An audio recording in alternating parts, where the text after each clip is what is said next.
Vangelo secondo Matteo, capitolo 16. O segno del cielo. Certi farisei e certi sadducei s'accustaino a issa e, per mettere a prova, la dimandaino che resta a loro un segno del cielo. Ma Gesù, rispondendo a loro, ricetta: quando sta facendo notte e il cielo si fa rosso, voi non riuscite rimane sarà una bella giornata. Se invece vedete che il cielo si fa rosso a prima mattina, voi non riuscite oggi pioverà zuffun perché il cielo si è arrossato. E beh, voi sapete conoscere buono tempo e poi non sapete conoscere i segni dei tempi. Nostra pegna infame e fetiente va sciando a meno segni. Invece non le sarà di nessuno ad segno, che il segno è Giona o profeta. Poi Gesù s'arrasai allora e se ne jette a un'altra parte. Olivi dei farisei e dei sadducei. Prima di passare all'altra parte della lagra a Galilea, e i discepoli suoi si erano scordati per il pane. Gesù ricetta allora: state attenti, tenete sempre gli occhi aperti e mantenetevi arrasata tutto il griscio dei farisei e dei sadducei. I discepoli suoi si mettettero a chiacchierare l'uno con l'altro e dicevano: sta parlando così con noi perché ne siamo scordati per il pane. Gesù se ne adunai che avevano pigliato sicche per fiasche e ricetta a loro: ma perché vi state appiccicando dicendo che vi siete scordati per il pane, gente poca fede?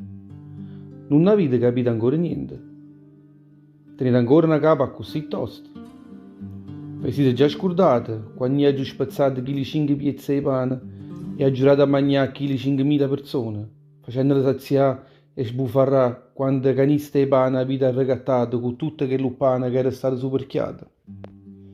E vi siete scordati già quando spezzai chili 7 pezzi di pane per far saziare chili 4.000 persone, quando caniste avete arregattato?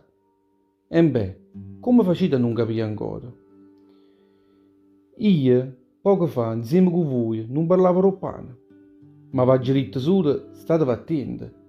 Tenete sempre gli occhi vostri aperti, mantenetevi arrasati da tutto il griscio dei farisei e dei sadducei.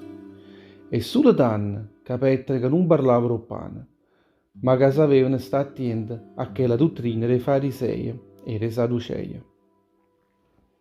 Confessione di pietra. Quando arrivarono in quella regione, la Cesarea di Filippo, Gesù addimandò a tutti i discepoli suoi: a gente che ne pensa del figlio dell'uomo? Che dicono di me? E loro rispondettero dicendo: certi dicono che tu sei Giovanni Battista, altri che sei il profeta Elia, altri ancora Geremia, o qualcuno altro che li profeti del passato. Ma voi, addimandò a loro Gesù, voi che ne pensate di me? Io, chi so per voi? E Simon Pietro rispondette: tu sei o Cristo, o consacrato è Dio, tu sei o figlio o Dio vivo. E Gesù le dicette: beato a te, Simone, figlio di Giona, perché non sono state forze tue che ti hanno fatto dicere questa verità, ma è stato Padre mio che sta in cielo, chi che te l'ha fatta conoscere, e ti ha messo queste parole in bocca. Ma proprio perché tu hai detto la verità, io dico a te, tu sei pietra, in coppa a questa prete, io farò garraggia a chiesa mia, e manca la potenza della morte, potranno smantellare. Dinte in mano tua, metterai già il chiavro regno dei cieli, e tutte quelle che riceverai, che è una cosa malamente in coppa a sta terra, sarà pensata malamente pure in cielo. E tutte quelle che penserai come una cosa buona in coppa a sta terra, sarà pensata buona pure in cielo. Poi Gesù salutai e durice e raccomandai a loro e non dicere a nessuno che essero Cristo consacrato al Signore. Prima annunzi la passione. A quel momento Gesù ha cominciato a dicere chiaro e tondo a tutti i discepoli che essa aveva a Gerusalemme e là aveva malapate assai per mezzo dei capi del popolo e dei capi dei prevedi e dei mastri di legge, che aveva essa accisa e risorgere terzi giorni. Ma Pietro l'afferrai per un braccio, o portai arrasato a tutti i lati e cominciai a cangarriare dicendo: ma non dice le fesserie, Signore, perché questo non succederà mai. Ma Gesù, avutando sapere le ricette, arrasa da me, Satana, perché tu sei un giambo che per me, perché non ha ragione come a Dio, ma come a tutti i lati dell'uomo.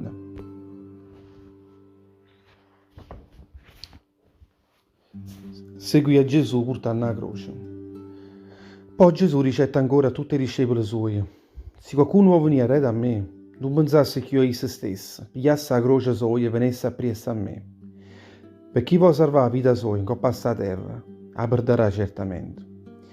Chi invece sarà pronto a sacrificare la vita sua per me, per il Vangelo, certo la salverà. Quale profitto potrà avere un uomo, pure se non già facesse acchietta tutte le cose del mondo, se non già facesse a salvare l'anima sua? E che cosa è capace era un uomo un gagno l'anima sua? Perché quando il figlio dell'uomo verrà a rindare olio al padre suo, con tutto l'angelo suo, darà a ognuno chi lo compensa, che si saranno acchiettate per tutto quello che avranno fatto bene in coppa a sta terra. Io vi assicuro che certo che mo stanno innanzi a me, non moriranno prima che avranno veduto il figlio dell'uomo venire rindo regno suo.